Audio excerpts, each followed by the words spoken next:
1 से 100 तक का वर्ग मात्र 3 सेकंड में। कैसे सीखेंगे मात्र 3 सेकंड में? तो वैदिक मैथ्स का कॉन्सेप्ट क्या बोलता है? वैदिक मैथ्स का कॉन्सेप्ट ये बोलता है कि सबसे पहले हम नंबर का देखेंगे आधार बोले तो बेस। ठीक है, अगर उसका आधार क्या क्या हो, जैसे 10 हो, 100 हो, 1000 हो, ठीक है, पीटीसी ऐसे आता जाए, ठीक है, तो उस पे से ही हमको पूरा खेल है। कैसे है? सपोज हमने कोई नंबर 1 to 100 के बीच में सिलेक्ट किया, 14 का स्क्वायर लिखना है हमको, तो 4 का स्क्वायर कितना होता है? 16।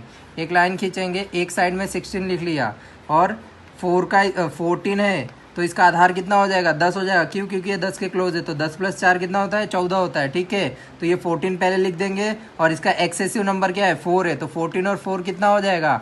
18 हो जाएगा। और यहाँ पे 16 है, लेकिन यहाँ पे 16 नहीं लिख सकते। क्यों नहीं लिख सकते? कि वैदिक मैथ्स का कॉन्सेप्ट ये बोलता है अगर आपका आधार 10 है तो पीछे कितने जीरो आ रहे हैं? 1 जीरो आ रहे हैं। 1 जीरो आ रहे हैं, इसका मतलब है कि यहाँ पे एक ही नंबर रख सकता है, तो एक ही नंबर हमको रखना है, तो 6 रखेंगे, और ये 1 को क्या करेंगे? कैरी करेंगे, 1 को कैरी करेंगे, और यहाँ पे 18 तो है ही। अब इस 1 के साथ 18 को जोड़ देंगे तो कितना आ जाएगा? 18 और 1 90, 196। इसको पूरा लिख लेंगे तो ये 14 का स्क्वायर हो गया। तो 1 से 10 तक तो आपको स्क्वायर लर्न ही होंगे। फिर ठीक है, 11 से 20 के लिए मैं आपको कुछ बता देता हूँ, उसके बाद आप 11 से 20 तक पूरे ट्राई करना। जैसे मैंने लिख लिया 13 का स्क्वायर, तो क्या करना है? 13 का स्क्वायर लिखना है ना, तो पहले इस नंबर का स्क्वायर इसके साथ जोड़ना है, तो कितना हो गया? 3 का स्क्वायर। तो 3 का स्क्वायर क्या होता है? 9 होता है, 9 लिख लिया। 13 और 3 कितना हो गया? 16। ये आपका आंसर हो गया। ठीक है, अब सपोज 18 का स्क्वायर लिखना है, तो 18 के स्क्वायर के लिए 8 स्क्वायर लिखा, कितना हो गया? 64। टू डिजिट नंबर नहीं आ सकते, तो 4 लिखा और 6 कैरी कर लिया। 18 और 8 कितना हो गया? 26।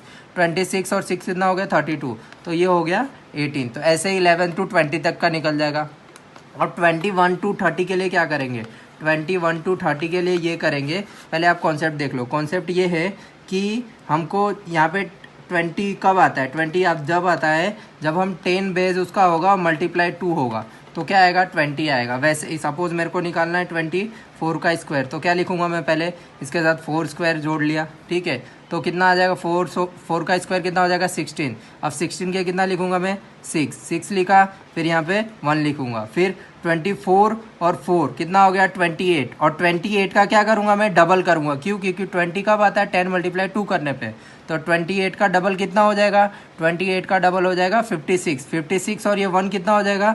57। तो 5576 इसका हो गया। वैसे ही हम लोग निकाल लेते एक और, जैसे 28 का निकाल लेते हैं, तो 28 का स्क्वायर निकालना है, 8 का स्क्वायर लिखा, 8 का स्क्वायर 64 होता है, 4 लिख लिया आपने, 6 कैरी कर लिया। ठीक है, 28 और 8 कितना हो गया? 36।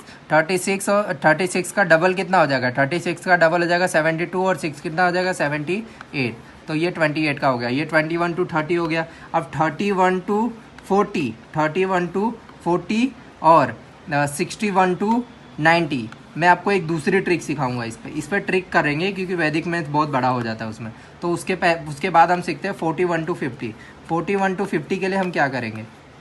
41 to 50 में ये करेंगे, जैसे ये 45 मैंने लिखा, 45 लिखा। अब ये 45 में हमको ये देखना है कि 45 50 से कितना कम है? 50 से कितना कम है? 5 कम है। 50 से 5 कम है, तो उसको हम लिख लेंगे 5 कम है, तो 5 का स्क्वायर कितना हो जाएगा? 25 हो जाएगा। 5 कम था तो हमने 25 लिख दिया। अब ये 50 से 5 कम है, तो हमको 25 से 5 कम कर देना, तो कितना आ जाएगा? 20 आ जाएगा। ठीक है, वैसे ही 47 है, 47 का स्क्वायर 50 से कितना कम है? 3 कम है, तो कितना आ जाएगा? 9 लिख लेंगे। ठीक है, 9 लिख लिया। 9 लिखने के बाद यहाँ पे 09 लिखेंगे। अभी ये 3 कम था, 3 कम था, तो हमको 25 में से 3 कम कर देंगे, तो कितना आ जाएगा? 22। ऐसे ही 47 का हो गया। 41 से 50 ऐसे निकल जाएगा। फिर 50 हो गया। अब 51 से 60 के लिए क्या करेंगे? 51 से 60 के लिए हम ये करेंगे कि जैसे हमको 51 का नहीं, 51 नहीं, 53 का स्क्वायर लिखना है। 53 का स्क्वायर लिखना है, तो 50 से कितना ज़्यादा है? 3 ज़्यादा है, तो 09 लिख दिया।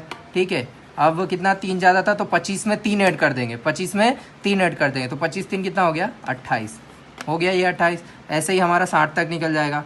अब मैंने आपको बोला 31 से 40 और 61 से 90 तक मैं आपको बाद में सिखाऊंगा। अभी हम आते हैं 91 to 100 कैसे निकालेंगे? 91 to 100 ऐसे निकालेंगे कि हमको क्या करना है, जैसे मैंने लिया 95 लिया, 95 का स्क्वायर लिया, तो ये 100 से कितना कम है? 100 से कम है 5 कम है, तो 25 लिख लिया। ठीक है, अब जैसे हमारा 50 से कम होता तो हम 25 में से घटा देते हैं। जैसे ये 100 से कितना कम है? 5 कम था, तो यहाँ पे 25 लिख लिया। अब इसको हम क्या करेंगे कि कि इसमें से ही 5 घटा देंगे, तो 95 में से 5 घटा दोगे तो कितना आ जाएगा, 90 आ जाएगा। सपोज 98 का स्क्वायर लिखना है, तो ये 100 से कितना कम है, 2 कम है, तो 0 4 लिख लिया, ठीक है। अब 98 में से ही हम जब 2 माइनस कर दें तो कितना आ जाएगा, 96 आ जाएगा, ठीक है। अब मैंने जो आपको बोला था 31 से 40 और 41 और 61 से लेकर 90 तक कैसे निकालेंगे, तो वो ध्यान से देखना। 31 का स्क्वायर लिखना है तो हमको एक वो पता है कि ए स्क्वायर 2ab बी स्क्वायर होता है, a प्लस बी का होल स्क्वायर। तो हमको कुछ नहीं करना है, पिछले वाले डिजिट का पहले स्क्वायर करना है। मतलब सपोज पहला स्टेप क्या करना है, 1 का स्क्वायर करना है। स्टेप नंबर 1 क्या करना है कि 1 का स्क्वायर करना है। स्टेप नंबर 2 में क्या करना है, ये तीनों का मल्टीप्लीकेशन, 3 1 मल्टीप्लाई 2, ये तीनों का मल्टीप्लीकेशन कर लेना है। कर लिया, 3 2 जा कितना हो गया 6। और तीसरे स्टेप में क्या करना है, खाली इसका स्क्वायर कर देना, मतलब 3 मल्टीप्लाई 3 इज इक्वल टू 9 हो गया। अब लिखना कैसे, 1 का स्क्वायर कितना हो गया, 1 हो गया, ये 3 2 जा कितना हो गया 6 हो गया, अभी 3 3 जा कितना हो गया 9 हो गया, 961। वैसे ही आपको करना है, सपोज 72 ले लिया मैंने, तो 2 का स्क्वायर कितना हो गया 4, 7 2 जा 14, 14 2 जा 28, 28 के कितना लिख लूँगा मैं 8, इन हैंड 2, 7 का स्क्वायर कितना होता है 49, 49 और 2 कितना हो जाएगा 51। तो ये सबसे इजी है, ये ट्रिक है, लेकिन वैदिक मैथ्स का कॉन्सेप्ट जो बोलता था वो मैंने आपको सिखा दिया। तो ऐसे हम 1 to 100 का स्क्वायर 3 सेकंड में निकाल सकते हैं, 3 सेकंड में, मात्र 3 सेकंड में हम कैसे भी निकाल सकते हैं। तो ये वीडियो आप अपने दोस्तों को रिकमेंड कीजिएगा, और जो अभी स्टैंडर्ड 1 to लेके क्लास 10 तक है उनके लिए तो और ज़्यादा ज़रूरी है, तो उसको आप ज़रूर देखने के लिए रिकमेंड करना। Thank you.